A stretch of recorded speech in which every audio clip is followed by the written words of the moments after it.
Assalamualaikum warahmatullahi wabarakatuh. Salam sejahtera bagi kita semua. Om Swastiastu, Namo Buddhaya, salam kebajikan. Yang saya hormati Menteri Dalam Negeri Bapak Muhammad Tito Karnavian, Menteri Agama Bapak Fahrul Razi, Menteri Kesehatan Bapak Terawan Agus Putranto, Kepala Badan Nasional Penanggulangan Bencana Bapak Doni Monardo, Deputi Bidang Koordinasi Pendidikan dan Agama Kemenko PMK Bapak Agus Sartono, Sekretaris Jenderal Kemendikbud Bapak Ainun Naim, Juru Bicara Satgas Penanganan COVID-19 Profesor Wiku Adhisa Smito, dan Bapak Ibu yang saya hormati. Izinkan saya menyampaikan paparan yang hari ini berfokus kepada pemberian kewenangan bagi pemerintah daerah dalam menyelenggarakan pembelajaran pada semester genap tahun ajaran dan tahun akademik 2020 ke 2021.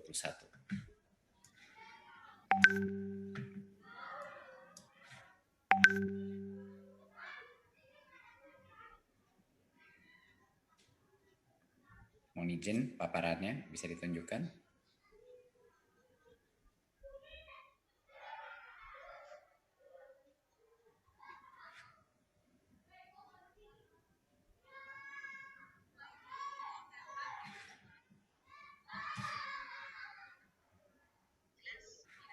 Terima kasih.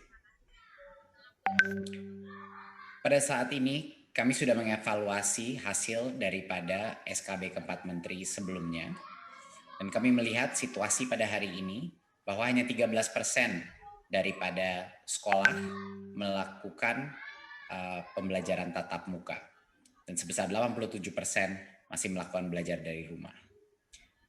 Carta ini menunjukkan berdasarkan zona-zona dari gugus tugas, zona hijau, kuning, oranye, dan merah, dan menunjukkan bahwa di zona kuning dan hijau, di mana sudah diperbolehkan melakukan tatap muka, masih saja banyak sekali sekolah-sekolah yang belum melakukan tatap muka. Dan ini disebabkan beberapa faktor, tapi ini juga menunjukkan bahwa proses untuk persiapan checklist, proses untuk persiapan protokol sekolah tatap muka itu membutuhkan waktu dan membutuhkan disiplin yang tinggi. Jadi ini sekedar pemotretan situasi pada saat ini, dan banyak juga di zona oranye dan merah walaupun tidak diperkenalkan terbuka, tapi banyak sekali daerah-daerah, desa-desa dan kelurahan yang merasa sangat sulit untuk melaksanakan PJJ. Yang berikutnya adalah kita harus menyadari bahwa setelah kita mengevaluasi hasil daripada pembelajaran jarak jauh ini, bahwa dampak negatif yang terjadi pada anak itu suatu hal yang nyata dan bisa sekali kalau terus-menerus dilaksanakan bisa menjadi suatu resiko yang permanen. Resiko pertama adalah ancaman putus sekolah, di mana banyak sekali anak-anak yang harus bekerja atau didorong sama orang tuanya untuk bekerja, dan ini berhubungan dengan situasi ekonomi yang tidak memadai. Banyak juga orang tua yang tidak bisa melihat peranan sekolah dalam proses belajar mengajar kalau ini dilakukan secara daring. Dan ini juga menimbulkan banyak sekali orang tua yang skeptis bahwa PJJ ini adalah suatu hal yang benar-benar berperan dalam pendidikan anaknya, sehingga banyak anak juga dikeluarkan dari sekolah, dan resiko ini akan meningkat semakin lama. Kedua adalah berbagai macam resiko, kendala, tumbuh, dan kembang. Kita sudah mengetahui bahwa di daerah-daerah di mana semakin sulit melakukan PJJ, kesenjangan antara pencapaian pembelajaran di daerah-daerah tersebut dibandingkan dengan daerah-daerah yang lebih mapan dan di kota-kota semakin melebar. Dan tentunya pertumbuhan anak-anak kita juga menjadi resiko yang sangat besar. Keikutsertaan dalam PAUD sejak kita melakukan PJJ ini menurun secara drastis, dan APK PAUD ini juga bisa menjadi tren yang akan punya dampak permanen karena banyak sekali anak-anak PAUD yang sekarang tidak sekolah.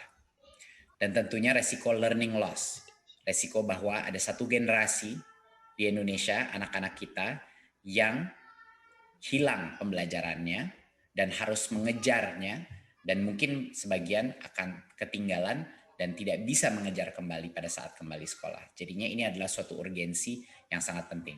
Di luar itu tidak kalah pentingnya adalah psikososial dan dampak stres kepada anak-anak kita.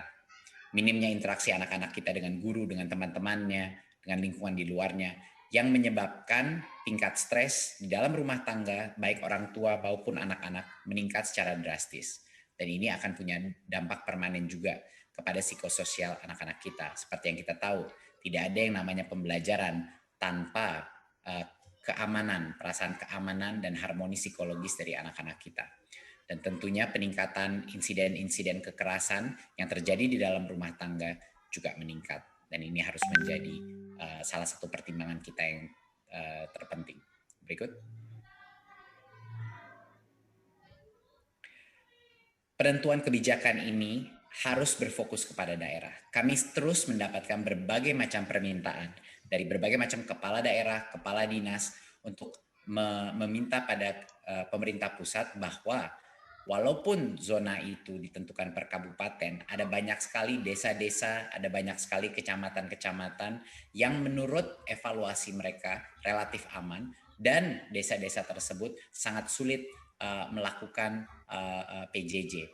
Jadi pemerintah daerah ini adalah pihak yang paling mengetahui, bukan pemerintah pusat, paling mengetahui kondisi dan kebutuhan dan keamanan situasi COVID di daerahnya sendiri. Kondisi dan kebutuhan dari setiap kecamatan atau desa kelurahan dapat bisa sangat bervariasi ya dengan satu dan lainnya. Bisa di dalam kotanya ada kasus-kasus infeksi yang sangat berat, tapi bisa juga ada desa-desa dan area-area yang terpencil yang tidak terdampak. Tetapi tanpa memberikan kemampuan untuk Pemda menentukan mana yang bisa mulai tatap muka, mana yang tidak, kita tidak menghargai perbedaan antara setiap daerah dan dinamika populasi di setiap daerah. Jadi pengambilan kebijakan di sektor pendidikan ini dengan pertimbangan yang holistik dan selaras dengan pengambilan kebijakan pada sektor lain agar sistem pendidikan kita juga konsisten dengan sektor-sektor lain dan kebijakan kita mengenai penanganan COVID di sektor-sektor lain itu selaras dan tidak berbeda total. Berikut. 2 prinsip dasar dari kebijakan ini adalah harus dua-duanya, kesehatan, keselamatan, dan juga pertumbuhan dan perkembangan peserta didik menjadi konsiderasi kami untuk melaksanakan kebijakan ini. Tidak bisa satu saja dari kedua prinsip ini yang diprioritaskan. Berikut.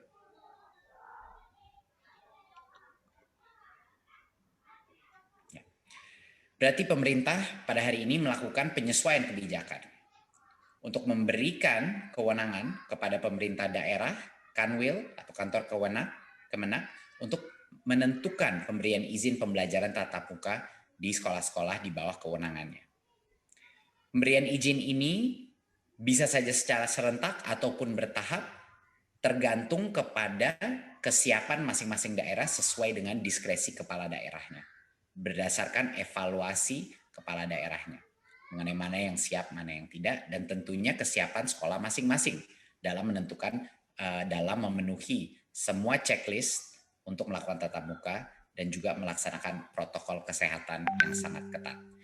Kebijakan ini berlaku mulai semester genap tahun ajaran 2020-2021. Jadinya bulan Januari 2021. Jadi daerah dan sekolah diharapkan dari sekarang sampai sekarang, kalau siap untuk melakukan tatap muka, kalau ingin melakukan tatap muka, harus segera meningkatkan kesiapannya untuk melaksanakan ini dari sekarang sampai akhir tahun. Berikut. Apa prosesnya? Ya, mulai Januari 2021 ada 3 pihak yang akan menentukan apakah sekolah itu boleh dibuka apa tidak. Yang pertama adalah Pemda-nya sendiri. Ya, Pemda atau dalam situasi yang lain Kanwil atau kantor Kemenak. Ya.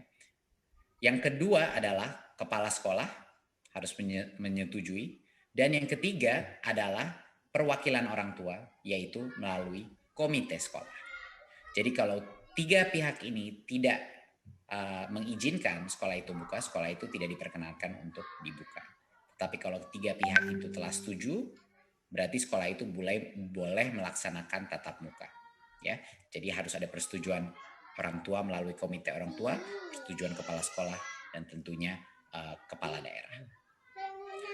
Kalaupun sekolahnya dibuka, ini harus saya tekankan sekali lagi bahwa orang tua masih bisa tidak memperkenankan anaknya untuk datang ke sekolah untuk melakukan tatap muka. Ya, jadi hak terakhir dari siswa individu walaupun sekolahnya sudah mulai tatap muka masih ada di orang tua. Ya. Dan sekali lagi harus saya tekankan, pembelajaran tatap muka ini diperbolehkan, tidak diwajibkan. Diperbolehkan. Dan keputusan itu ada di Pemda, kepala sekolah, dan orang tua, yaitu komite sekolah. Perbedaan besar ini dari SKB sebelumnya adalah peta zonasi resiko dari Satgas COVID tidak lagi menentukan pemberian izin pembelajaran tatap muka, tapi Pemda yang akan menentukan sehingga mereka bisa memilah daerah-daerah dengan cara yang lebih granular, lebih mendetail. Berikut. Ini adalah salah satu contoh untuk mengilustrasi bahwa bagi kepala daerah, mereka bisa melakukan pembukaan itu secara serentak atau secara bertahap. Jadi di kecamatan tertentu mungkin akan dibuka yang tahap pertama, tahap kedua, tapi ini adalah kewenang daripada pemerintah daerah. Ya, tidak harus semuanya serentak, tidak harus bertahap kalau mau. Ini adalah keputusan dari Pemda. Jadi fleksibilitas ini diberikan berdasarkan evaluasi Pemda terhadap tingkat keamanan kesehatan COVID di daerah-daerahnya masing-masing. Berikut. Ini sangat penting untuk Bapak Kepala Dinas, Bapak Kepala Daerah, faktor yang perlu menjadi pertimbangan Pemda dalam pemberian izin. Yang jelas adalah tingkat risiko penyebaran COVID. Kedua, kesiapan fasilitas pelayanan kesehatan. Ketiga, kesiapan satuan pendidikannya pun, yang ada checklist tadi yang saya bilang. Dan akses terhadap sumber belajar atau kemudahan belajar dari rumah. Banyak sekali teman-teman kita, daerah-daerah, desa-desa kita yang sangat sulit melakukan PJJ, jadi mohon itu menjadi konsiderasi juga. Dan tentunya kondisi psikososial peserta didik, dan kebutuhan layanan pendidikan bagi anak dan orang tua walinya yang bekerja di luar rumah, yang harus bekerja di luar rumah dan tidak bisa mungkin menjaga dan membimbing anaknya. Ketersediaan transportasi, tempat tinggal warga satuan, dan mobilitas antara kabupaten, kota, kecamatan, dan tentunya kondisi geografis setiap daerah. Ini harus menjadi pertimbangan yang holistik, dan Pemda harus mengambil keputusan itu berdasarkan semua faktor-faktor ini, di mana yang mau tetap tatap muka, di mana mau yang dilanjutkan belajar dari rumah. Berikut. Ya, checklist yang saya sebut sebelum ini, ya, pembelajaran tatap muka di semua sekolah hanya diperbolehkan pada saat kita sudah memenuhi checklist ini, memenuhi daftar periksa ini. Checklist itu ada 6, sama seperti SKB yang sebelumnya. Yang satu adalah sanitasi dan kebersihan, yaitu toilet, sarana cuci tangan, dan disinfektan.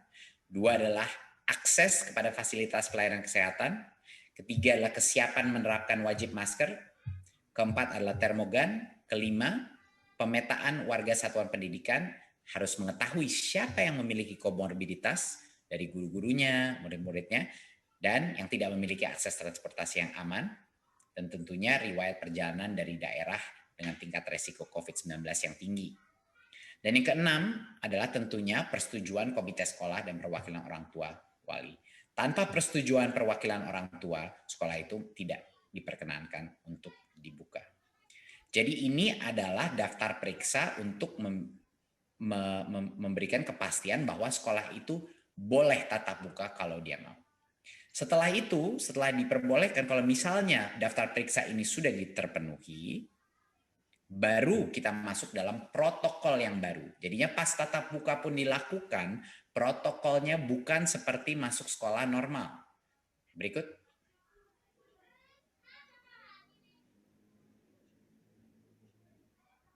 Ya, ini adalah salah satu poin yang terpenting Dan banyak sekali juga masih ada mispersepsi bahwa kalau kita melakukan pelajaran tatap muka, bahwa itu seperti sekolah biasa. Ini tidak benar dan mohon juga dibantu disosialisasikan di masing-masing daerah bahwa kalaupun sekolah itu sudah memenuhi semua kriteria dan checklist untuk melaksanakan pembelajaran tatap muka, protokol kesehatan yang ketat harus masih dilaksanakan. Ya, yang pertama ini adalah standar. Yang pertama yang terpenting adalah kapasitas maksimal itu sekitar 50% dari rata-rata. Jadinya mau tidak mau semua sekolah harus melakukan rotasi atau shifting. Ya, tidak boleh kapasitas full. Harus dengan rotasi. Jadinya pasti di satu saat hanya mungkin setengah dari anak-anak ada di sekolah di satu tempat. Mohon ini ditekankan berkali-kali kepada semua kepala dinas, saya mohon ditetapkan. Ini harus jumlah maksimal peserta didik di PAUD hanya 5 anak. Biasanya kan 15, sekarang 5. Jumlah peserta didik di pendidikan dasar menengah 18 anak maksimal per kelas, yang biasanya 36, dan untuk SLB maksimal 5 anak. Jadi sistem bergiliran atau shifting ini harus dilakukan. Dan karena itu, hanya dengan jalan itu kita bisa menjaga jarak sampai dengan minimal 1,5 meter. Social distancing 1,5 meter di dalam kelas. Ya. Dan tentunya perilaku wajibnya harus pakai masker. Tidak ada negosiasi di sini. Semua anak, guru, semua tenaga pendidik harus memakai masker. Cuci tangan sabun, menjaga jarak, dan menerapkan etika batuk dan bersin. Lalu berikut. Ya, kita pastikan bahwa kondisi medis warga satuan pendidikan yang punya komorbiditas tidak boleh melakukan tatap muka, tidak boleh datang ke sekolah kalau mereka punya komorbiditas karena resiko mereka kalau kena COVID jauh lebih tinggi. Ya. Dan ini satu lagi poin yang sangat penting, tidak diperkenankan kegiatan-kegiatan yang berkerumun. Artinya kantin tidak diperbolehkan beroperasi. Kegiatan olahraga dan ekstrakurikuler tidak diperbolehkan untuk dilakukan. Anak-anak hanya boleh masuk, belajar, lalu pulang. Ini juga harus ditekankan. Dan selain pembelajaran, tidak ada lagi kegiatan selain KBM. Ya, contoh-contoh yang tidak boleh: orang tua tidak boleh menunggu siswa di sekolah, istirahat di luar kelas, pertemuan orang tua dan murid itu tidak diperbolehkan. Jadi maksud pesan yang terpenting di sini adalah artinya pembelajaran tatap muka bukan kembali ke sekolah seperti normal. Ini sangat di luar yang normal karena kapasitasnya hanya setengah yang diperbolehkan tanpa aktivitas berkerumun apapun lainnya. Dan ini makanya monitoring daripada dinas, daripada Pemda, daripada gugus tugas daerah ini luar biasa pentingnya untuk memastikan protokol ini terjaga. Berikut. Ya. Seluruh pemangku kepentingan harus mendukung untuk ini menjadi sukses, baik dari pemerintah pusat, Satgas, masyarakat sipil, sekolah, dan orang tua. Ini luar biasa pentingnya peran mereka dalam melakukan monitoring dan evaluasi untuk menjaga keamanan siswa-siswi kita, guru-guru kita, orang tua, dan tentunya nenek kakeknya, anak-anak yang tinggal di rumahnya mereka juga. Jadinya di pemerintah daerah pun, dinas pendidikan, kesehatan, dan perhubungan harap semuanya berkoordinasi untuk memastikan bahwa anak kita bisa kembali ke sekolah tetapi dengan keamanan kesehatan yang terbaik yang bisa kita lakukan. Berikut. Terima kasih Bapak Ibu. Jadi sekian adalah presentasi saya. Semoga memberi kejelasan. Semoga juga memberi harapan bagi banyak sekali anak-anak kita yang sangat sulit melaksanakan PJJ. Berdasarkan data kita yang sebelumnya, pada saat kita melakukan relaksasi seperti ini, bahkan masih akan makan waktu berbulan-bulan karena pemenuhan checklistnya dan juga perizinannya. Itu akan ada proses dan ada jeda waktu. Tapi kalau kita tidak memulai sekarang, memasuki dan berlatih melakukan new normal ini, saya rasa loss of learning dan resiko psikososial kepada satu generasi anak-anak kita di Indonesia bisa menjadi permanen. Dan itu suatu resiko yang kita harus tangani segera. Terima kasih. Wassalamualaikum warahmatullahi wabarakatuh. Terima kasih Mas Menteri atas saran dan paparannya yang sangat lengkap. Bapak Ibu yang saya hormati, untuk sesi berikutnya kami mengundang Bapak Menteri Dalam Negeri selaku Wakil Ketua 7 Komite Penanganan COVID-19 dan Pemulihan Ekonomi Nasional